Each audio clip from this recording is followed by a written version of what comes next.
الحمد لله الذي كفى وصلاة وسلاما على رسولنا المصطفى وحبيبنا المجتبى صلى الله عليه وسلم وبعد. فأعوذ بالله من الشيطان الرجيم. بسم الله الرحمن الرحيم. كتب عليكم الصيام كما كتب على الذين من قبلكم لعلكم تتقون. صدق الله العظيم. وقال نبينا صلى الله عليه وسلم: إنما الأعمال بالنيات وإنما لكل امرئ ما نوى إلى آخر الحديث أو كما قال عليه الصلاة والسلام.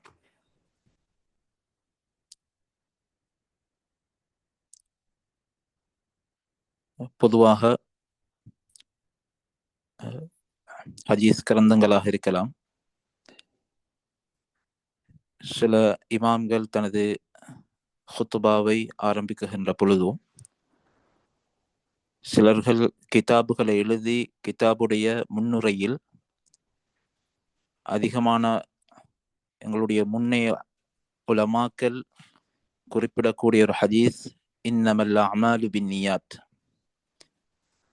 அது எங்களுடைய முன்னோர்கள் அந்த ஹதீஸை உணர்த்தி என்ன சொல்ல வாரார்கள் என்றால், எங்களுடைய நீயத்துகள் சரியாக வேண்டும்.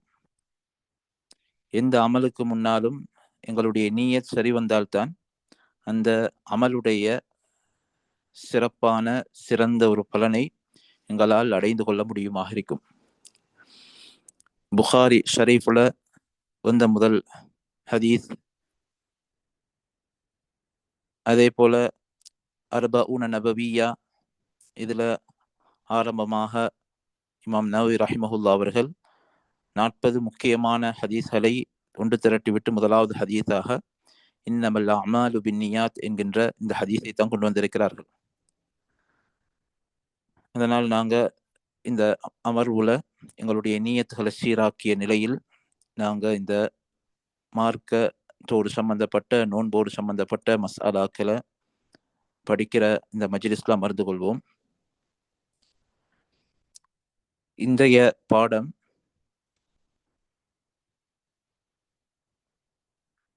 இம்சாக் செய்வது சுன்னத்தானவர்கள், அதே போல இம்சாக் செய்வது வாஜிபானவர்கள் என்கின்ற தலைப்போடு ஒட்டி அதற்கடுத்த தலைப்பாக நோன்பு கடமையான நிலையில் மரணித்தவர் அவருடைய நிலைப்பாடுகள் என்ன என்பது சம்பந்தமாக இன்றைய தலைப்பில் பார்ப்போம். இந்த தலைப்பை பார்ப்பதற்கு முன்னால் இதற்கு முன்னைய பாடத்தில் கேட்கப்பட்டிருக்கிற சில கேள்விக்கான பதிலை சொல்லிவிட்டு நாங்கள் இந்த பாடத்துக்கு போவோம். எல்லோரும் நாங்கள் விளங்கிக் கொள்ள வேண்டிய முதல் விடயம் என்னென்றால், நாங்கள் நோன்போடு சம்பந்தப்பட்டு படிக்கக்கூடிய இந்த பாடங்கள் அனைத்தும் ஷாஃபிஈ மதுஹபை மையப்படுத்தியதாக தான் நடத்தப்படுகிறது. ஷாஃபிஈ மதுஹபை மையப்படுத்தி நடத்தப்படுது என்று சொன்னால் இது சுன்னா குர்ஆன் ஹதீஸுக்கு அப்பாற்பட்டது என்றது அர்த்தம் அல்ல. ஷாஃபிஈ ரஹிமஹுல்லா அவர்கள் குர்ஆன் சுன்னாவை அலசி ஆராய்ந்து அதற்கென்று அதனை விளங்குறதற்கு நபி அவர்கள் எங்களுக்கு என்னென்ன வழிமுறைகளை காட்டி தந்தார்களோ, குர்ஆன் சுன்னாவை சாதாரணமான முறையில் விளங்க முடியாது, அதற்கென்று சில வழிமுறைகள் இருக்கிறது. நபி அவர்கள் குர்ஆனையும் சுன்னாவையும் எங்களுக்கு தந்துவிட்டு அதை எவ்வாறு புரிந்து கொள்ள வேண்டும் என்ற முறைகளையும் எங்களுக்கு வழிகாட்டியிருக்கிறார்கள். அந்த வழிகாட்டல்களை ஏராளமான ஹதீஸ்களினூடாக எங்களுக்கு பார்க்க முடியும். அந்த வழிகாட்டலின் அடிப்படையில் குர்ஆன் சுன்னாவை அவர்கள் விளங்கிய விளப்ப எப்படி அவர்கள் விளங்கினாங்களோ அந்த விளக்கத்தைத்தான் நாங்க படிச்சு கொண்டிருக்கிறோம். அந்த முன்னைய உலமாக்கள் முழு குர்ஆனையும் ஆய்வு செய்து முழு ஹதீஸையும் ஆய்வு செய்து அதில் வரக்கூடிய சில மஸ்அலாக்கள்ல கருத்து வேற்றுமைக்கு இடம்பாடான ஒரு அமைப்பில் இருக்கும். உதாரணமாக வித்தருடைய மஸ்அலாவை எடுத்துக்கொண்டால், வித்தர் சுன்னத் என்று சில இமாம்கள், சில அறிஞர்கள் சொல்கிறார்கள். இன்னும் சில அறிஞர்கள் வித்தர் தொழுவது வாஜிப் என்று சொல்லியிருக்கிறார்கள். இமாம் ஹனஃபி, இமாம் அபு ஹனீஃபா ரஹிமஹுல்லா அவர்கள் வித்தர் தொழுவது வாஜிப் என்று சொல்லியிருக்கிறார்கள். அபு ஹனீஃபா ரஹிமஹுல்லா அவர்கள் ஏன் வித்தர் தொழுகைய வாஜிபாக என்று சொன்னார்கள்? அவர்கள் எதை ஆதாரமாக வைத்து அவர்கள் வித்தர் வாஜிப் என்று சொன்னார்கள் என்றால், நபி ஸல்லல்லாஹு அலைஹி வஸல்லம் அவர்கள் ஹதீஸ்ல சொன்னாங்க, வித்ர் என்றது ஹக்குன், அல் வித்ரு ஹக்குன். இது சுனன் அபி தாவூதிலே பதிவு செய்யப்பட்டிருக்கிற இந்த ஹதீஸ். அபு அய்யூப் அல் அன்சாரி ரலியல்லாஹு அன்ஹு அவர்கள் இந்த ஹதீஸை நபி அவர்கள் சொன்னதாக சொல்லியிருக்கிறார்கள். அல் வித்ரு ஹக்குன் அலா குல்லி முஸ்லிம், ஒவ்வொரு முஸ்லிமின் மீதும் வித்ர் கட்டாயமான ஒன்றாகும் என்று நபி அவர்கள் சொல்லியிருக்கிறார்கள். ஃபமன் அஹப்ப அய்யூத்திர பிஹம்ஸின் ஃபல்யஃஅல், 5 ரகாத்துகளோடு தொழுகிறதுக்கு யார் விருப்பமோ அவர்கள் அதை தொழுது கொள்ளட்டும் என்று நபி அவர்கள் சொன்னார்கள். அதே போன்று யாருக்கு 3 7 அவர்கள் அப்படி தொழட்டும். ஒன்றோடு போதுமாக்கி கொள்ள விரும்புகிறார்கள், அவங்க அப்படி ஒன்றோடு போதுமாக்கி கொள்ளட்டும் என்ற ஹதீஸ் பதிவு செய்யப்பட்டிருக்கிறது. இப்னு ஹிப்பான் ரஹிமஹுல்லா அவர்களும் இந்த ஹதீஸை சஹீஹ் என்று சொல்லியிருக்கிறார்கள். அப்ப இந்த ஹதீஸை வச்சு அபு ஹனீஃபா ரஹிமஹுல்லா அவர்கள் இந்த வித்ர் என்றது சுன்னா, அந்த வாஜிப் என்ற ஒரு சட்டத்தை எடுத்திருக்கிறார்கள். அப்ப ஷாஃபிஈ ஏன் இந்த விஷயங்களை சொல்றேன்னு சொன்னா, இந்த மதுஹப்கள் என்றதை என்னன்னு சொல்றதுக்கு நான் புரிஞ்சு கொள்ளணும் என்றதுனால இந்த இது சம்பந்தப்பட்ட இந்த விடயத்தை மட்டும் சொல்லி நாங்கள் பாடத்துக்குள்ளுக்கு போவோம். ஷாஃபிஈ ரஹிமஹுல்லா அவர்கள், இன்னும் பல அறிஞர்கள், பெரும்பான்மையான உலமாக்கள், அஇம்மாக்கள் வித்ர் என்பது சுன்னத் என்று சொல்லியிருக்கிறார்கள். அப்ப வித்ர் சுன்னத் என்று சொன்னவர்கள் எதை ஆதாரமாக வைத்து சொன்னார்கள் என்றால், புகாரி, சஹீஹுல் புகாரியில பதிவு செய்யப்பட்டிருக்கக்கூடிய ஹதீஸ், தல்ஹத் இப்னு உபைதில்லாஹ் ரலியல்லாஹு அன்ஹு அவர்கள் அறிவிக்கிறார்கள், ஒரு மனிதர் நபி அவர்களிடத்துல வந்து இஸ்லாத்தை பற்றி கேட்டார். கேட்ட நேரத்தில் நபி அவர்கள் சொன்னார்கள், ஹம்சு ஸலவாத்தின் ஃபில் யௌமி வல் லைலா, முழு நாட்களிலும் 5 நேர தொழுகைகள் என்று சொன்னார்கள். அதோட அந்த மனிதர், அந்த கிராமத்திலிருந்து வந்த அந்த மனிதர் கேட்டார், ஹல் அலைய கைருஹா, இந்த 5 நேர தொழுகை அல்லாத வேற என்னமாவது தொழுகைகள் எங்களுக்கு கடமையா என்று கேட்ட நேரத்தில் நபி அவர்கள் சொன்னார்கள், லா இல்லா அன் தத்தவ்வா, இல்லை, அவர் சுன்னத்தாக அதனை எடுத்துக்கொண்டாலே தவிர என்று நபி அவர்கள் சொன்னார்கள். அப்ப இந்த ஹதீஸ்களை வச்சு பெரும்பான்மையான இமாம்கள், அதிலும் ஷாஃபிஈ ரஹிமஹுல்லா அவர்கள் உட்பட, இதனை சுன்னத் என்று, சுன்னா முஅக்கதா, வலியுறுத்தப்பட்ட சுன்னத் என்று அதனை எடுத்திருக்கிறார்கள். நபி அவர்கள் சஃபர்ல, பிரயாணத்துல போனாலும் வித்திர விட்டதில்லை, ஊர்ல இருக்கும் பொழுதும் நபி அவர்கள் வித்திர விட்டதில்லை. அதனால முக்கியமான வலியுறுத்தப்பட்ட ஒரு சுன்னத்தாக இந்த வித்திர சேர்த்திருக்கிறாங்க. அப்ப 2 பேரும் கருத்து வேற்றுமை கொண்டதற்கான அடிப்படையான ஒரு விடயமாக இந்த ஹதீஸ் தான் இருந்திருக்கிறது. குர்ஆனையும் ஹதீஸையும் அல்லாஹ்வுக்கு சுப்ஹானஹு வ தஆலா கருத்து வேற்றுமை, 2 கருத்து எடுக்கலாம், பல கருத்துகள் எடுக்கலாம் என்ற ஒரு அமைப்பில் தான் சில வைத்திருக்கலாம். சில மஸ்அலாக்களை, சில மசாயில்களை, சில சட்டதிட்டங்கள்ல கருத்து வேற்றுமையே இல்லாமல் ஆக்கியிருக்கிறான். 5 நேரம் தொழுவது என்பதில் யாருமே கருத்து வேற்றுமை இல்லை. 5 நேரம் தொழுவது வாஜிப், ரமதான் மாதத்தில் நோன்பு நோற்பது வாஜிப் என்பதில் யாரும் கருத்து வேற்றுமை கொண்டதில்லை. அதே போன்று மதுபானம் குடிப்பது ஹராம் என்பதில் யாருமே கருத்து வேற்றுமை கொண்டதில்லை. இப்படி கருத்து வேற்றுமையே படாத சில விஷயங்கள், சில மஸ்அலாக்களும் இருக்கிறது. இன்னும் சில மஸ்அலாக்கள், சில ஹதீஸ்களை, குர்ஆனுடைய வசனங்களை பார்க்கிற பொழுது இந்த கருத்தையும் எடுக்கலாம், அடுத்த கருத்தையும் எடுக்கலாம் என்ற 2 கருத்துக்கும் உகந்த ஒரு அமைப்பில், 2 கருத்தையும் எடுக்க முடியுமான அமைப்பிலும் சில குர்ஆனுடைய வசனங்கள், ஹதீஸ்கள் காணப்படுகிறது. இப்படியான கருத்து வேற்றுமைகளுக்கு உட்பட்ட இந்த மாதிரி மஸ்அலாக்கள்ல, இந்த மஸ்அலால எந்த கருத்தை எடுப்பது என்ற விஷயத்தில் தான் நாங்கள் ஷாஃபிஈ ரஹிமஹுல்லாஹ் பின்பற்றோம். அல்லது இன்னும் சிலர்கள், சில இதுகள் இருக்கிறார்கள், வேற வேற மதுஹப்களை என்ன செய்வாங்க, பின்பற்றுவாங்க. இந்த கருத்தை இவங்களுடைய இஜ்திஹாதின் அடிப்படையில் அவர்கள் எடுத்த கருத்து என்ற அடிப்படையில் அவங்க எடுப்பாங்க. ஆனால் எந்த ஒரு இமாமும் குர்ஆன் சுன்னாக்கு அப்பாற்பட்டு குர்ஆன் சுன்னாவில் சொல்லப்படாத மனோ இச்சை அடிப்படையில் யாருமே பேச மாட்டார்கள். அவர்கள் ஒரு கருத்தை சொல்கிறார்கள் என்றால் அதற்கு பின்னணியில் குர்ஆனுடைய வசனமோ அல்லது ஹதீஸோ ஷரியத்தால் அனுமதிக்கப்பட்டதோ ஒரு ஆதாரம் அங்கே காணப்படும் என்பதை நாங்கள் புரிந்து கொள்ள வேண்டும். ஏன் இதன் ஆரம்பத்தில் சொல்கிறேன் என்றால் சிலர்கள் பல வெளிநாட்டில் இருந்த பின்பற்றுபவர்களும் இருப்பார்கள். சில சந்தர்ப்பத்தில் இந்த பாடங்கள் யூடியூப்ல பதிவு செய்யப்படுகிறது. இது ஏனைய மதுஹப்கள்ல இருந்து கேட்பவர்கள் அதில் கலந்து கொள்வார்கள். இந்த அடிப்படையில் அவங்களுக்கு அவங்களுடைய மதுஹப் அடிப்படையில் அவங்க ஒரு மாதிரி படிச்சிருப்பாங்க. இது கொஞ்சம் வித்தியாசம் மாதிரி இருக்கிற மாதிரி இருக்கும்.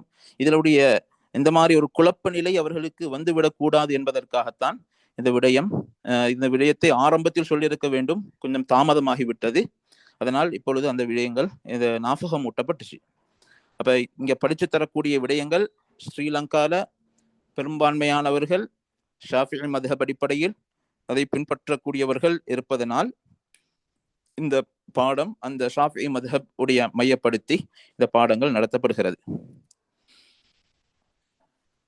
இது போன பாடத்தில் கேட்கப்பட்ட கேள்விகள்ல ஃபித்யாவோ சம்பந்தப்பட்டு போன பாடங்களில் பார்த்தோம். அந்த ஃபித்யா கொடுக்க வசதி வாய்ப்பு இல்லாவிட்டால் அவர் என்ன செய்ய வேண்டும் என்ற விடயம் கேட்கப்பட்டது. ஃபித்யா கொடுப்பதற்கு வசதிகள் அவருக்கு இல்லாவிட்டால் என்ன செய்ய வேண்டும் என்றால் அல் ஹுகூகுல்லாஹ் அல் மாலியா, அல்லாஹுடன் சம்பந்தப்பட்ட பணத்தோடு சம்பந்தப்பட்ட சில கடமைகள் இருக்கிறது. அப்ப பணத்தோடு சம்பந்தப்படக்கூடிய சில கடமைகள்ல அல்லாஹுடன் சம்பந்தப்பட்ட கடமைகள். இப்போ உதாரணமாக நோன்பு என்றது அல்லாஹுக்கு செய்ய வேண்டிய கடமைகள். அதுல நோன்பை விட்டதற்காக வேண்டி ஃபித்யா கொடுப்பது என்று சொல்றது இது ஹுகூகுல்லாஹில் மாலியா, அல்லாஹுக்கு செய்ய வேண்டிய கடமைகளில் பண ரீதியான ஒரு கடமையில் இந்த ஃபித்யா சேர்கிறது. அப்ப இந்த ஃபித்யா பணத்தோடு சம்பந்தப்பட்ட ஒரு கடமையாக அமைந்திருக்கிறது. பணத்தோடு சம்பந்தப்பட்ட அல்லாஹுக்கு நிறைவேற்ற வேண்டிய கடமைகள் அது கடமையாகுகின்ற பொழுது அதை நிறைவேற்றுவதற்கு இயலாத ஒருவராக இருக்கிறார். இப்ப இயலாதவராக இருந்தால் இப்ப இவருக்கு இந்த கடமைய கடனாக இருந்து இவருக்கு வசதி வருகின்ற பொழுது இவர் கொடுக்க வேண்டுமா அல்லது இவருக்கு அந்த பகுதி மன்னிக்கப்பட்டு விடுமா என்ற இரண்டு விதமான கருத்துகள் இருக்கிறது. அதில் முதலாவது கருத்து சொல்லுவார்கள், அவருக்கு கடனாக பதிவு செய்யப்படும் எப்பொழுது என்றால் இவருடைய தரக்குறைவின் காரணமாக, இவரின் காரணமாக இவருக்கு இந்த இயலாமை வந்து இருந்தால், இப்ப இவரின் காரணமாகத்தான் இந்த ஃபித்யா கடமையாகிச்சு, இவருடைய செயற்பாடின் மூலமாகத்தான் அந்த ஃபித்யா கடமையாகிச்சு என்றிருந்தால் இப்பொழுது இவருக்கு கடனாக இவருடைய உரிமையில் இருக்கும். பின்னுக்கு வசதி வாய்ப்புகள் கிடைக்குகின்ற பொழுது இவர் அந்த ஃபித்யாவை நிறைவேற்றது அவருக்கு கடமையாக மாறும். அப்படி வசதி வாய்ப்பே இல்லாமல் அவர் மரணித்திட்டால் அது அவருக்கு மன்னிக்கப்பட்டு விடும். உதாரணமாக ஒருத்தருக்கு நாங்கள் கஃபாரத்துல் உத்மா, கடினப்படுத்தப்பட்ட அந்த கஃபாரா என்று பார்த்தோம். ரமதானுடைய பகல் நேரத்திலே கணவன் மனைவி ஒன்று சேருகின்ற அந்த நிகழ்வு நடந்தால் அவர் கஃபாரா கொடுக்கக்கூடிய 3வது கட்டம் இருக்கிறது. அதுல 60 மிஸ்கின்களுக்கு சாப்பாடு கொடுக்க வேண்டும். இப்ப அந்த 60 மிஸ்கினுக்கு சாப்பாடு கொடுக்கறதுக்குரிய வசதி வாய்ப்புகள் இவருக்கு இல்லாவிட்டால் இவருடைய ஹக்கில் இவருக்கு கடனாக அது இருக்கும். இவர் பின்னுக்கு மரணித்தார் என்று சொல்லி மரணித்து விட்டார். மரணித்ததற்கு பின்னால் இவருக்கு சொத்து செல்வங்கள் இருக்குது, காணிகள் இருக்குது என்று சொன்னால் இதை இவருடைய அந்த காணிகளை அவனுடைய பிள்ளைகளுக்கு பிரிச்சு கொடுக்கப்படுறதுக்கு முன்னால இந்த காணிகள் விற்கப்பட்டு அதற்கான ஃபித்யாவுடைய அந்த பகுதிகள் நிறைவேற்றப்பட்டதற்கு பின்னால்தான் எஞ்சிருக்கிற பகுதி தான் இருக்குகின்ற பிள்ளைகளுக்கு பங்கிடப்பட வேண்டும். ஏன்னா இவருக்கு கடனாக அது நிகழும். ஏன்னா இவருடைய செயலின் மூலமாகத்தான் இந்த ஃபித்யா இவருக்கு கடமையானது. அதே போன்று இவருடைய செயல் இல்லாமல் இவருடைய செயல் இவரோடு சம்பந்தப்படுகிறது இல்லை, அப்படியாக இருந்தால் இவருக்கு எந்த ஒரு கடமையும் அந்த இடத்தில் உண்டாகாது. இப்ப பொதுவான நான் சொல்ற பொதுவாக அல்லாஹுக்கு செய்ய வேண்டிய கடமைகளில் பணத்தோடு சம்பந்தப்பட்ட கடமைகள். உதாரணமாக இந்த ஃபித்யா இல்லாம வேறொரு இதோட இந்த ஜகாத். ஜகாத் வாஜிபாகிறதுக்கான காரணி என்ன? நிசாபை எத்திருக்க வேண்டும். இப்ப நிசாப எத்திருக்க வேண்டும் என்றது இவரோடு சம்பந்தப்பட்ட ஒரு செயல் உண்டல்ல. இவர் நிசாபை எத்திருந்தால் இவருக்கு என்ன செய்யும்? கடமையாகும். நிசாபை எத்தில்லாட்டி இவருக்கு கடமையாக மாட்டாது. அப்ப நிசாபை இவர் எத்து இருக்கணும் சொல்றது இவருக்கு செய்ய வேண்டிய ஒரு இதொன்று இல்லை. இவரோட சம்பந்தப்படுற இவருடைய செயலால இது வாஜிபாகுது இல்லை. அல்லாஹு தாலா நிசாபை எத்திருந்தால் இவருக்கு ஜகாத் வாஜிப் என்றது அல்லாஹு தாலா வைத்திருக்கிறார். அப்ப இந்த மாதிரி விஷயங்கள்ல இப்ப இவருக்கு நிசாப் எத்து இல்லைன்னு சொன்னால் இப்ப இவருக்கு ஜகாத் கொடுக்கிறது கடமை என்றது வரமாட்டாது. இந்த இந்த இந்த சம்பந்தப்பட்ட விஷயங்கள் உண்டாக மாட்டாது. இப்ப இன்றைக்கு நேற்று கேட்கப்பட்ட கேள்விகள்ல ஃபித்யா என்று சொல்றது இவருடைய செயலின் மூலமாக உருவானதா என்றதை பார்க்கணும். இப்ப ஃபித்யாவோடு சம்பந்தப்படுறதுலே இன்னொரு உதாரணத்தை பார்த்தோம் என்றால், இப்ப சிலர்களுக்கு நோயின் காரணமாக, நிரந்தரமான நோயின் காரணமாக அவருக்கு ஃபித்யா கொடுக்கிறது வாஜிபாக இருந்திருக்கும்.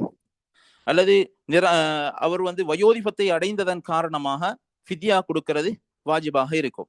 இப்ப இந்த வயோதிபத்தை அடைவது என்று சொல்றது, அதே போன்று நிரந்தரமான நோயில் பீடிக்கப்படுவது என்பது இவருடைய செயல் அல்ல.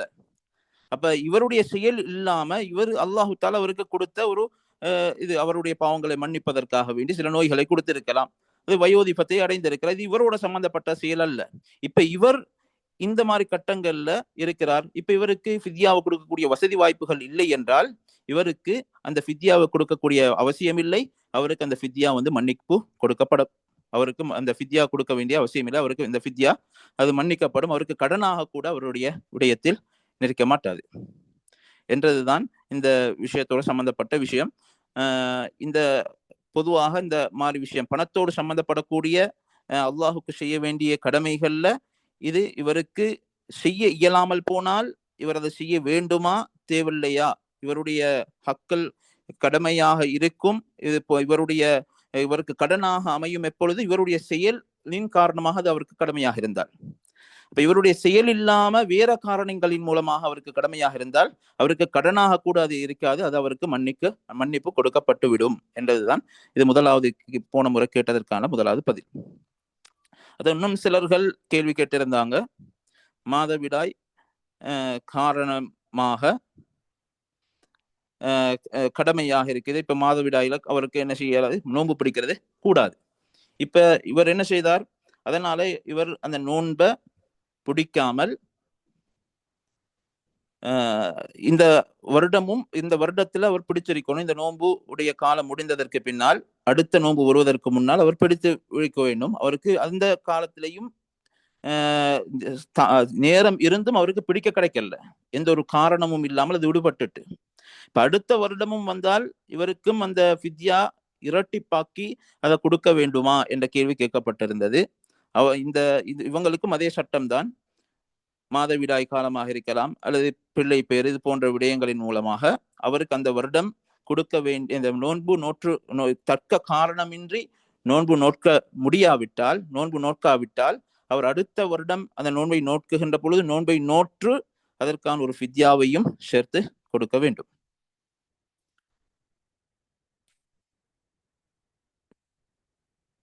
இன்றைக்கு படிக்க இருக்கிற பாடம் இம்சாக் செய்வது சுன்னத்தான இம்சாக் செய்வது சுன்னத்தானவர்கள். இம்சாக் என்று சொல்றது சிலர்களுக்கு நோன்பு பிடிக்கிறதுக்கு நாங்க ஆரம்பத்துல பார்த்தோம், நோன்பை விடுவதற்கான சில அனுமதிகள் கொடுக்கப்பட்டிருந்தது. இப்ப அவர்களுடைய அனுமதி இது என்ன காரணம்? பிரயாணத்தில் அவர்கள் இருந்தால் நோன்பை விடுவதற்கு அனுமதி இருக்கிறது. இப்ப பிரயாணத்தில் இருந்து விட்டார்கள். இருக்கிற நேரம் அவர்கள் என்ன செஞ்சாங்க? நோன்பை பிடிச்சு கொண்டுதான் இருந்தாங்க, நோன்பு விடல. இப்ப திருப்பி என்ன செஞ்சிட்டாங்க? பிரயாணத்திலிருந்து திருப்பி வந்துட்டாங்க. வந்ததற்கு பின்னால அவர்களுடைய காரணம் முடிஞ்சிட்டது, திருப்பி ஊருக்கு வந்துட்டாங்க. சரி, இப்ப இவங்க பிரயாணத்துல இல்லை. இப்ப இவங்களுக்கு நோன்பு அப்படியே கண்டினியூ பண்றது, அவர் தொடர்ந்து போறது அவருக்கு வாஜிப்.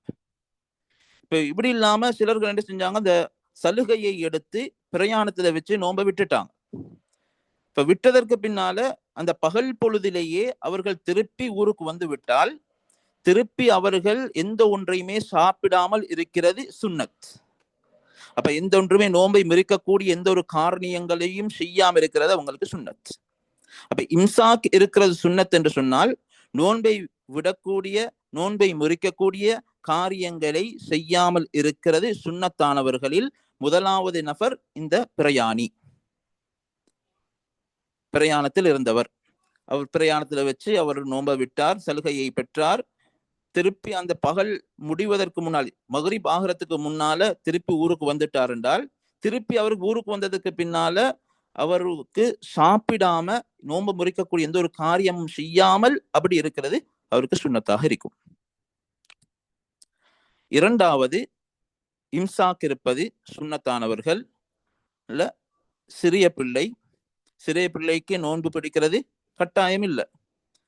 இப்ப என்ன செஞ்சிட்டா அவர் அதனால அவர் நோன்பு பிடிக்கல. இப்ப பருவ வயதை எத்திட்டா. சின்ன பிள்ளை என்ன செஞ்சார், பகல் நேரத்துல ஒரு 12 மணி அல்லது லுகருக்கு பின்னால அசருக்கு பின்னால அவர் பருவ வயதை எத்தி விட்டால் அவர் நோன்பை முறித்திருக்கிற நிலையில நோன்பு பிடிக்காத நிலையில பருவ வயதை எத்தினால் மக்ரிபாகங்காட்டியும் நோன்பை முறிக்கக்கூடிய காரியங்கள் எந்த ஒன்றுமிலே ஈடுபடாமல் அவர் இருக்கிறது அவருக்கு சுன்னத்தாக இருக்கும். இது இரண்டாவது நபர். அதுவே ஒரு சின்ன புள்ள தமீஸாக இருக்கிறார், அந்த பகுத்தறிவு ஆற்றல் பெற்ற ஒரு சிறிய பிள்ளை நோன்பு பிடிக்கிறதுக்கு அனுமதி இருக்கிறது என்று சொல்லியிருக்கிறோம். அவங்களுக்கு நோன்பு பிடிக்கலாம், நோன்பு பிடிச்சால் ஏற்றுக்கொள்ளப்படும், ஆனால் வாஜிப் இல்லை என்று சொல்லியிருக்கிறோம். அப்படியாக அவர் நோன்பு பிடிச்சு கொண்டே இருந்தார். இப்ப அவர் பருவ வயதை நோன்பு பிடிச்சிருக்கிற நிலையில பருவ வயதை அவர் எத்திட்டா இப்ப அவரை நோன்பை அப்படியே தொடர்ந்து நோன்பு பிடிச்சு கொண்டிருக்கிறது அவருக்கு வாஜிபாக மாறிடும். இப்ப 2 காரணங்களை சொன்னோம். மூன்றாவது நோயாளி. அப்ப நோய் தற்காலிகமாக நிரந்தர நோய் கொடுக்கப்பட்டவர் அல்ல, தற்காலிகமாக நோயாளியாக இருக்கிறார். பிறகு நோய் ஷிஃபாவாக முடியுமாக இருக்கு. இப்ப நோயாளியாக இருந்தாலும் அவருக்கு நோன்பு பிடிச்சால் நோன்பு கூடும் என்று சொல்லியிருந்தோம். அப்படி நோன்பு பிடித்த நிலையில் அவர் நோன்பு பிடிச்சு கொண்டே இருக்கிறார். இடையில அவர் நோன்பும் லேசாகிட்டு. இப்ப ஆரம்பத்துல நோம்பாளியாத்தான் இந்த நோயாளியாகத்தான் இருந்தேன், அதை வச்சு இப்ப நோன்பு குளம்படுத்ததுக்கு பின்னால அந்த சலுகையை எடுக்க இயலாது. இப்ப அவர் தொடர்ந்து ஒரு நோம்பாளியாகவே இருக்கணும். அது உண்டு. அப்படி இல்லாமல் இவருக்கு நோன்ப விட்ட நிலையில அவர் விட்டு இருக்கக்கூடிய நிலையில அந்த சலுகையை பெற்று நோன்பை விட்டிருந்தார். இப்ப இடையில அவருக்கு நோய் குணமாகிவிட்டது என்றிருந்தால் இப்பொழுது இவர் எந்த நோன்பை முறிக்கக்கூடிய காரியங்கள் செய்யாமல் அப்படி மக்ரிப் வரங்காட்டி இருப்பது அவருக்கு சுன்னத்தாக இருக்கும். நான்காவது மாதவிடாய் ஏற்பட்ட ஒரு பெண். இப்ப இவங்களுடைய மாதவிடாயிலிருந்து சுத்தமாக இருக்கிறார். பகலுடைய நடுப்பகுதியில் லுகர் அசர் இந்த பகுதிகள் பகலுடைய பகுதியில் நோன்பு இருக்க வேண்டிய இந்த காலப்பகுதியில் அவர் சுத்தமாக இருக்கிறார். இப்ப சுத்தமாகிட்டன்னு சொன்னால் இவர் தொடர்ந்து மக்ரிப் வரைக்கும் அப்படியே எந்த ஒரு நோன்பை முறிக்கக்கூடிய காரியங்களிலும் ஈடுபடாமல் இருப்பது அவங்களுக்கு சுன்னத்தாக இருக்கும். அதாவது அதே மாதிரி தான் பிள்ளை பேர் ஏற்பட்ட பெண்ணும். இது பிள்ளை பேர் ஏற்பட்ட பெண் இந்த அதே சட்டம் தான் வரும். அது 5வது. 6வது காஃபிராக இருக்கிறார். காஃபிராக இருந்தவர் பகலுடைய நடுப்பகுதியில் இஸ்லாத்தை ஏற்றுவிட்டால் அவர் மக்ரிப் வரைக்கும் நோன்பை முறிக்கக்கூடிய காரியங்களில் ஈடுபடாமல் இருப்பது சுன்னத்தாக இருக்கும். இந்த 6 பேரும் இம்சாக் செய்வது சுன்னத்தானவர்கள். இம்சாக் என்று சொன்னால் நோன்பை முறிக்கக்கூடிய காரியங்களில் ஈடுபடாமல் இருப்பது சுன்னத்தானவர்கள் 6 பேர். சிறிய பிள்ளை பருவ வயதை அவருடைய நோன்பை முறித்த நிலையில் பருவ வயதை எத்திவிட்டால் இது முதலாவது. 2வது பிரயாணத்தில் இருப்பவர் அவர் நோன்பை விட்ட நிலையில் அவருடைய பிரயாணத்திலிருந்து மீண்டு அவர் தனது ஊருக்கு திரும்பிவிட்டால். 3வது நோயாளியாக இருக்கிறவர் நோன்பை விட்டிருக்கிறார். இப்ப அவருடைய நோய் பகலுடைய ஆரம்பத்திலேயே குணமாகிவிட்டால். 4வது மாதவிடாய் ஏற்பட்ட பெண் அவருடைய பகலின் நடுப்பகுதிகளில் அவர் அந்த இதிலிருந்து சுத்தமாகிவிட்டால். 5வது பிள்ளை பேர் ஏற்பட்ட பெண் இவர் அந்த பிள்ளை பேற்றிலிருந்து சுத்தமாக இருக்கிறார், பகலுடைய இடையில் சுத்தமாகிவிட்டால். ஆறாவது காஃபிராக இருக்கிறவர், இவர் பகலுடைய இடையில் இஸ்லாத்தை ஏற்றுவிட்டால். இவர்கள் இந்த 6 பேரும் இந்த நிகழ்வுகள் நடந்துட்டுன்னு சொன்னால் அவர் இம்சாக் செய்யறது சுன்னத்தாக இவர்களுக்கு இருக்கும். இன்னும் சில 6 பேர் இருக்கிறார்கள், அவர்கள் இம்சாக் செய்யறது வாஜிப், அவர்களுக்கு இம்சாக் செய்யறது வாஜிப். அதே போல அவர்கள் கலா செய்யறது, உடனடியாக கலா செய்யறது அவர்களுக்கு வாஜிப். அப்படியாப்பட்டவர் உடனடியாக அந்த நோன்பை கலா செய்ய வேண்டும். உடனடின்னு சொன்னா ரமதானுடைய காலம் முடிந்து அந்த பெருநாளை எடுத்ததற்கு பின்னால் ஷவ்வால் மாதத்துடைய 2ஆம் பிறையிலிருந்து அவர் தொடர்ந்து அவர் என்ன செஞ்சிடணும், உடனடியாக அவர் நோன்பை கலா செய்ய வேண்டும். அதே போல இம்சாக் செய்யறதும், அவருக்கு நோன்பை முறிக்கக்கூடிய காரியங்கள் எந்த ஒன்றுமே செய்யாமல் இருப்பதும் வாஜிபானவர்கள் 6 பேர் இருக்கிறார்கள். அதுல முதலாவது, வேண்டுமென்று எந்த ஒரு காரணமும் இன்றி நோன்பை விட்டவர். இவர்கள் கதா செய்யறது வாஜிப், அவர் அதற்கு பின்னால் தொடர்ந்து எந்த ஒரு நோன்பை முறிக்கக்கூடிய காரியங்களும் செய்யாமல் இருக்கிறதும் வாஜிப். இரண்டாவது, இரவு நேரத்தில் நீயத்தை வைக்காதவர். இரவு நேர ஆரம்பத்துல பார்த்தோம், நோன்பு ஃபர்தான நோன்பாக இருந்தால் இரவு நேரத்திலே நீயத் வைக்கிறது அது கட்டாயம். அது நீயத்து வைக்காமல் அவர் நோன்பை பிடிச்சார் என்று சொன்னால் அவருடைய நோன்பு கூடாது. அப்ப நீயத்தை இரவு நேரத்துல வைக்கிறது என்றது கட்டாயமாக இருக்குது. அப்ப இரவு நேரத்துல ஒருத்தர் நீயத்தை வைக்கவில்லை, மறந்து தான் வைக்காமல் இருந்தாலும் பரவாயில்லை, அவங்க என்ன செய்ய வேணும், கதாசை உடனடியாக கதா செய்யறது அவருக்கு கட்டாயம். அதே போல அவர் இம்சாக் இருப்பதும் கட்டாயமாக இருக்கும். மூன்றாவது, இரவு நேரம் என்று இரவு நேரம் தான் இருக்குது என்று நினைச்சு கொண்டு சஹர் எடுத்தார். ஆனால் அவருக்கு தெளிவாகிட்டது, சஹர் எடுத்ததுக்கு பின்னால் தான் இந்த இரவு நேரம் முடிஞ்சு சுபக தாண்டித்தான் நான் சாப்பாடு சாப்பிட்டிருக்கிறேன், சஹர் உணவு உண்டு கொண்டிருக்கிறேன் பின்னுக்கு தெளிவாகிட்டு. ஆரம்பத்துல இவர் நினைச்சார் இரவு நேரம் என்று நினைச்சு கொண்டு சாப்பிட்டார். ஆனால் பின்னுக்கு அவருக்கு தெளிவாகுது, நான் சாப்பிட்டது இரவு நேரம் அல்ல, இரவு தாண்டி சுபகுக்கு பின்னாலதான் நான் சாப்பிட்டு இருக்கிறேன் என்றது அவருக்கு தெளிவாகிவிட்டால் இப்ப இவரும் இம்சாக் இருக்கிறது வாஜிப். இவருக்கு அதுக்கு பின்னால் எந்த ஒன்றையும் சாப்பிட இயலாது, நான் நோம்பில்லதானேன்னு சொல்லி அவருக்கு சாப்பிட இயலாது. இம்சாக் இருக்கிறது வாஜிப். அதே போன்று அவரும் என்ன செய்ய வேண்டும், உடனடியாக இந்த ரமதான் முடிந்ததற்கு பின்னால் உடனடியாக அவர் கலா செய்யறதும் அவருக்கு கட்டாயமாக இருக்கும். ஐந்தாவது நபர் ரமதானுக்கு முன்னால் உள்ள ஷஅபானுடைய மாதம் 30வது பிறை என்று நினைச்சு கொண்டு என்ன செஞ்சார், நோன்பை விட்டிருந்தார். இது ரமதான் மாதம் அல்ல, இது 30வது நாள் என்று நினைத்து அவர் நோன்பை விட்டிருந்தார்.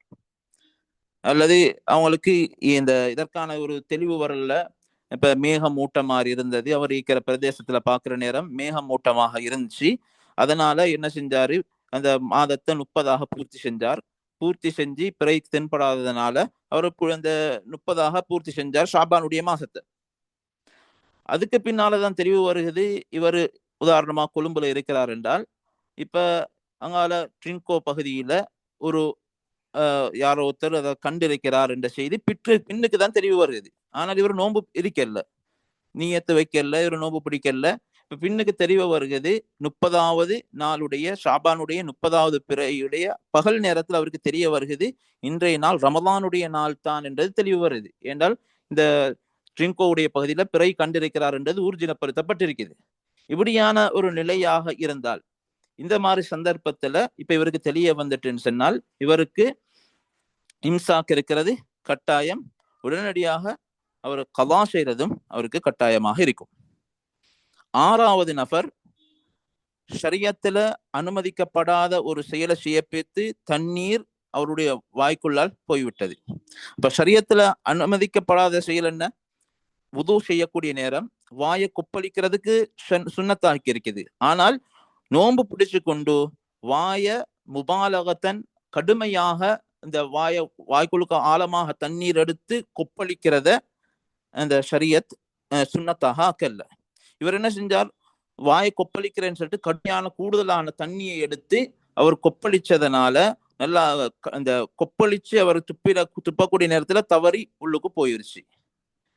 அல்லது மூக்குக்கு தண்ணி எடுக்கிற நேரம் அவர் நல்லாவே இழுத்துட்டார் மேலுக்கு, அவர் மூக்குக்கும் அந்த இழுத்து உள்ளுக்கு எடுக்கிறது ஷரியத் என்ன செய்யும், நோன்பு காலத்துல அது சுன்னத்தாக்கல்ல. இப்ப இவர் என்ன செஞ்சா நல்லாவே எடுக்கிறதுனால உள்ளுக்கு போயிருச்சு. இப்ப உள்ளுக்கு போயிட்டேன்னு சொன்னால் இப்ப இவர் என்ன செய்வார், இவருடைய நோன்பு முறிந்து விடும்.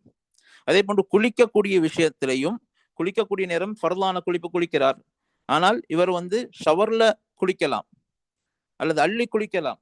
ஆனால் தாண்டு குளிக்கிறத ஷரியத் நோம்பாளிக்கு அனுமதிச்சு இல்லை. நோம்பாளி தாண்டு குளிக்கிறத மக்ரூஹாக ஆக்கி இருக்குது.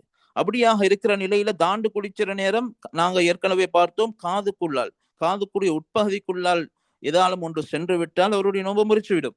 இப்ப தாண்டு குளிச்சார், இவருடைய காதுக்கு உட்பகுதிக்குள்ளால் நீர் சென்று விட்டது என்றால் இப்ப என்ன செஞ்சிடும், நோன்பை முறிச்சு விடும். அப்ப இந்த மாதிரி காரணங்களின் மூலமாக இந்த ஷரியத்துல அனுமதிக்கப்படாத ஒரு செயலை செய்யப்பட்டு அது அதன் மூலமாக அவருடைய இந்த தண்ணீர் அவருடைய உடம்புக்குள்ளால் உள்ள காலியான பகுதிக்குள்ளால் தண்ணீர் சென்று விட்டால் இப்ப அவருடைய நோன்பு முறிந்துவிடும்.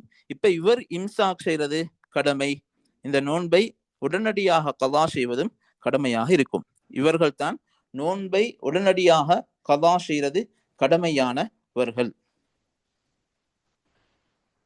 இது முதல் பகுதி, இதை பார்க்க இருந்த இந்த முதல் பகுதி. இரண்டாவது பகுதி நான் சொன்னோம், நோன்பு கடமையாக இருக்கிற நிலையில் ஒருத்தர் மரணித்திருக்கிறார், இவருடைய நிலைப்பாடு என்ன? இடையில உங்களுக்கு பாடங்கள் நடத்தி கொண்டிருக்கிற நேரம் சந்தேகங்கள் வரும் என்றால் கட்டாயம் அதை பதிவு செஞ்சு கொள்ளுங்க, சந்தேகங்களை மார்க் பண்ணுங்க. இன்ஷால்லா நாளைக்கு அடுத்த பாடங்கள்ல நாங்க அதற்கான பதிகளை இன்ஷால்லா எந்த அளவுக்கு தருவதற்கான முயற்சிகளை செய்வோம். கட்டாயம் டவுட்டுகள் இருந்தால் அதனை பதிவு செஞ்சு கொள்ளுங்க. இப்ப ஒருத்தர் மரணித்து இருக்கிறார், அவருக்கு நோன்பு கடமையாக இருக்கிற நிலையில் மரணிச்சிருக்கிறார். அப்ப நோன்பு கடமையாக இருக்கிற நிலையில் மரணிக்கிறார் என்றால் அந்த நோன்பு என்ன நோன்பாக இருந்தாலும் பரவாயில்லை. அப்ப ரமதானுடைய நோன்பு ஃபர்லான நோன்பு ரமதான் மட்டும் இல்லை என்பதை முன்னைய பாடங்கள்ல பார்த்தோம். இப்ப ரமதானுடைய நோன்பு கடமையான நிலையில் மரணித்திருக்கிறார், அல்லது நேர்ச்சை வச்சிருக்கிற நோன்ப நேர்ச்சியை நிறைவேற்றாத நிலையில மரணிச்சிட்டார், அல்லது கஃபாராவுடைய நோன்பு அவருக்கு கடமையாக இருக்கிற நிலையில் அவர் மரணிச்சிட்டார். இப்படியாக ஏதோ ஒரு ஃபர்லான நோன்பு அவருக்கு கடமையாக இருக்கிற நிலையில ஒருத்தர் மரணித்திருக்கிறார். இப்ப இவர் இதற்காக வேண்டி ஃபித்யாவை கொடுக்கணுமா, அல்லது இதற்கு பதிலாக அல்லது நோன்பு பிடிக்கலாமா? இவர் மரணிச்சிட்டார், இவருடைய நெருங்கிய உறவுகளுக்கு இவருக்கு பதிலாக நோன்பு பிடிக்கலுமா என்றால் ரெண்டுல இதையும் செய்யலாம். இப்ப கடமையாக இருந்தால், கடமையான நிலையில் அவர் மரணிச்சிருந்தால் அவருக்கு ஆக வேண்டி சாப்பாடு ஃபித்யாவை கொடுக்கவும் மேலும், அவங்க விரும்பினால் அவங்களுடைய குடும்பத்தினர்களுக்கு அந்த நோன்பை பிடிக்கவும் மேலும். என்றால் புகாரி ஷரீஃப்ல, சஹீஹுல் புகாரி, சஹீஹ் முஸ்லிம் இரண்டு கிரந்தங்கள்லையும் பதிவு செய்யப்பட்டிருக்கக்கூடிய ஹதீஸ், மன் மாத வ அலைஹி ஸௌமுன் ஸாம அன்ஹு வலியுஹ். நபி ஸல்லல்லாஹு அலைஹி வஸல்லம் அவர்கள் சொன்னார்கள், யார் மரணிக்கிறார் ஆனால் அவருக்கு ஃபர்லான ஒரு நோன்பு கடமையாக இருக்கிற நிலையில் மரணிக்கிறார் என்றிருந்தால், ஸாம அன்ஹு வலியுஹ், அவருடைய வலி அவருடைய நோன்பை அவருக்கு பதிலாக நோட்பார் என்று ஹதீஸ்கள்ல தெளிவாக வந்திருக்கிறது. அப்ப அந்த வலி என்றால் யார் என்பதை குறிப்பிடுகிற பொழுது சொல்லுவாங்க, வலி என்று சொல்றது இந்த இடத்துல அவங்கள நாடப்படுகின்ற அர்த்தம் அவருடைய உறவுகள், அவருடைய இரத்த உறவுகள். இவர்களுக்கு என்ன செய்யலாம், இவருக்கு பதிலாக நோன்பை நோட்கலாம். அப்ப நாங்க ஒருத்தர் மரணிச்சிருக்கிறார், ஃபர்லான நோன்பு அவருக்கு கடமையாக இருக்குது. இப்ப இவருக்கு என்ன செய்யலும், நோன்ப கதா அவங்களுடைய குடும்பத்தினர்களுக்கு நோன்பை கதா செய்யலாம், அவருக்கு இவங்களுக்கு பதிலாக பிடிச்சலாம், அல்லது இவங்களோட குடும்பத்தினர்களுக்கு இதுக்கான ஃபித்யாவை கொடுக்கலாம் என்றதை நாங்க பார்த்திருக்கிறோம் சுருக்கமாக. இன்னும் டீப்பாக இதனை தெளிவாக பார்க்கிறதாக இருந்தால், யார் யாருக்கு இந்த செயலை செய்யறது கடமை. யார் யாருக்கு இந்த செயலை செய்யறது கடமை இல்லை. இப்ப நோன்பு யாருக்கு பதிலாக பிடிக்கிறது கடமை, யாருக்கு பிடிக்கிறது கடமை இல்லை, யாருக்காக பிடிக்கிறது சுன்னத் என்ற பகுதிகளை தெளிவாக பார்க்கிறதற்கு நாங்கள் முதலாவதாக இப்படி மரணித்த நபரை பார்க்கணும் ஃபர்ஸ்ட்டுக்கு. இப்ப நாங்க இதை சார்ட் அடிப்படையில் உங்களுக்கு எழுதி கொள்ளவும் மேலும். இப்ப ஒருத்தர் மரணிச்சிருக்கிறார், ஃபர்லான நோன்பு கடமையான நிலையில் மரணிச்ச அந்த நபர், அவருக்கு அந்த நோன்பு தப்பி போயிருக்கிறது, அவருக்கு பிடிக்கிறதுக்கு இயலாம போன அதுக்கு காரணம் இருக்குது. தக்க காரணத்துக்காகத்தான் அவர் அந்த நோன்பை உடனடியாக கலா செய்யல. அப்ப இன்றைக்கு அவர் நோன்பு நோட்டு இருக்க வேண்டும், அவர் நோன்பை நோட்கல, ஏதோ தக்க காரணத்தினால நோன்பை விட்டுட்டார். இப்ப ரமதான் முடிகிறதுக்குள்ளுக்கு அவர் மரணிச்சிட்டார். அப்ப இன்றைய நோன்பை கலா செய்யறதுக்கான சந்தர்ப்பம் அவருக்கு கிடைக்கல என்றால் இந்த ரமதானுக்குள்ளுக்கே அவர் என்ன செஞ்சிட்டார், மரணிச்சிட்டார் என்றால் அவருக்கு உதிர் இருக்குது, காரணம் இருக்குது என்றால் அவருக்கு நேரமே கிடைக்கல, பிடிக்கிறதுக்கான சந்தர்ப்பமே இல்லை. இப்ப இவருக்காக வேண்டி ஃபித்யா கொடுக்கறது கடமை இல்லை, ஃபித்யா கொடுக்க வேண்டிய தேவையில்லை. ஏன்டா இவருக்கு கலா செய்யறதுக்கான சந்தர்ப்பமே இவருக்கு இல்லை. ஏன்டா தகுந்த காரணத்துக்காக வேண்டி அவர் என்ன செஞ்சிருக்கிறார், விட்டிருக்கிறார். எதற்காக வேண்டி நடுவில் ஏற்கனவே நாங்க பார்த்தோம், நோய், பிரயாணம், இது போன்ற முன்னுக்கு சொன்ன அவர் மாதவிடையாக இருக்கிறார், பிள்ளை பேரில் ஏற்பட்டவராக இருக்கிறார், அல்லது இந்த கற்பிணி தாயாக இருக்கிறார், அல்லது பாலூட்டக்கூடிய தாயாக இருக்கிறார்.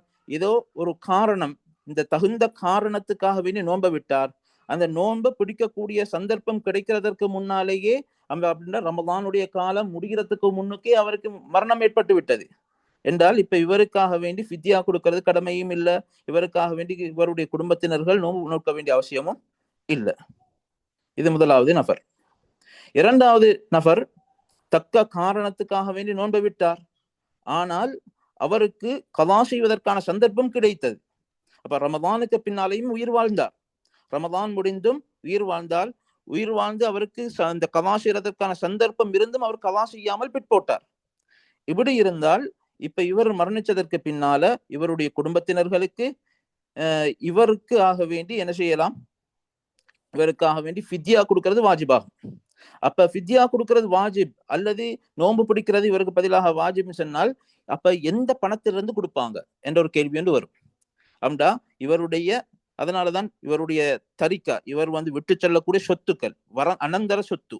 அப்ப இவைகளை பிரிக்கிறதுக்கு முன்னால இப்படியான கடன்கள் இவருக்கு இருக்குதா என்றதை கட்டாயம் பார்க்கணும். இப்ப இவர் நோன்பு விடுபட்டு இருக்குது, இவருக்கான ஃபித்யாவை கொடுக்கணும் சொன்னால் இவர பணத்திலிருந்து தான் எடுத்து கொடுக்கப்படும். இவர் சொத்துக்களை விட்டு சென்றிருக்கிறார் என்றால் அந்த சொத்துக்களை மூலமாக வித்து அதனுடைய சல்லி எடுத்து அதனுடைய அந்த அவர் ஒரு 30 நோன்பு விட்டிருந்தால் 30 நோன்புக்கு பெருமதியான முத்துக்களை வாங்கி அதை மிஸ்கீன்களுக்கு சதகா செய்யறது அவருடைய குடும்பத்தினர்கள், அவருடைய இரத்த உறவுக்கு வாஜிபாக மாறும். இப்ப ஒருத்தர் நோன்பை விட்டிருக்கிறார், ஆனால் அவர் எந்த ஒரு காரணமும் இல்லாம விட்டிருக்கிறார். தக்க காரணங்கள் முன்னுக்கு சொன்ன எந்த ஒரு காரணமுமே இல்லாமல் நோன்பை விட்டிருக்கிறார். இப்ப அப்படி நோன்பை விட்டிருந்தால் இப்ப இவருக்கு பார்க்க வேண்டும், கலா செய்வதற்கான சந்தர்ப்பம் இவருக்கு இருந்தது அல்லது கலா செய்வதற்கான சந்தர்ப்பம் இருக்க இல்லை. எப்படி இருந்தாலும் இவருடைய குடும்பத்தினர்களுக்கு, இவருடைய இரத்த உறவுக்கு, இவருக்கு உள்ள சொத்துக்கள், அனந்தர சொத்துக்கள் இருந்தால் அவைகளை கொடுத்து, அவைகளை வித்து அதற்கான பெருமதியான இதை எடுத்து அந்த முத்துகளை வாங்கி ஃபித்யாக்களை நிறைவேற்றது அந்த அவனுடைய குடும்பத்துக்கு கட்டாயமாக இருக்கும். இப்ப இன்னொரு கேள்வி வரலாம், இவருக்கு ஃபித்யா கொடுக்கிறது வாஜிபாகுது, ஆனால் இவர் அனந்தரமாக எந்த ஒரு சொத்துக்களையும் விட்டு செல்லல. இப்ப அனந்தரமாக எந்த ஒரு சொத்துக்களையும் விட்டு செல்லாவிட்டால் இப்ப இவருக்கு என்ன செய்யும், இவருடைய குடும்பத்தினர்களுக்கு சுன்னத்தாகும். இவருடைய குடும்பத்தினர்களுக்கு அந்த நோன்பை பிடிக்கிறது அல்லது அந்த நோன்பை பிடிக்காம அதற்கான ஃபித்யாக்களை கொடுக்கிறது குடும்பத்தாக்களுக்கு சுன்னத், கடமை இல்லை. குடும்பத்தாக்களுக்கு அதை செய்யறது கடமை இல்லை. இப்ப இவர்கள் மரணிச்சிருக்கிறாங்க, அனந்தர சொத்துக்களை விட்டு சென்றிருக்கிறாங்க என்று சொன்னால் இவங்களோட குடும்பத்துக்கு அந்த ஃபித்யாவை நிறைவேற்றலும், அப்படி இல்லாட்டி இவங்க விரும்பினால் நோன்பை நோட்கிறாண்டா நோன்பை நோட்கலாம். அதுக்கான 2 அனுமதியும் இருக்குது. இப்ப 2லையும் எதை செய்யறது ஏற்றம், இப்ப நோன்பு பிடிக்கிறது ஏற்றமா அல்லது ஃபித்யா கொடுக்கிறது ஏற்றமா என்றால் இமாம்கள் சொல்லியிருக்கிறாங்க. அதுல ஃபித்யா கொடுக்கிறது ஏற்றம் என்று சொல்றாங்க. ஏன்டா சொன்னா ஃபித்யா கொடுப்பதினூடாக லாபம் பிறர் அடைகிறாங்க. அப்ப அதனால பிறர்கள் பிரயோஜனப்படுறாங்க. நம்ம பிரயோஜனம் பிறருக்கு போறக்கூடிய ஒரு பிரயோஜன அடையக்கூடிய ஒரு செயலை செய்யறது தன்னோட மட்டும் அந்த பிரயோஜனம் நிற்கக்கூடிய செயலை விட ஏற்றமானது. நோன்பு பிடிச்சால் அது அவரோட மட்டும் சுருங்கி கொள்ளக்கூடியது.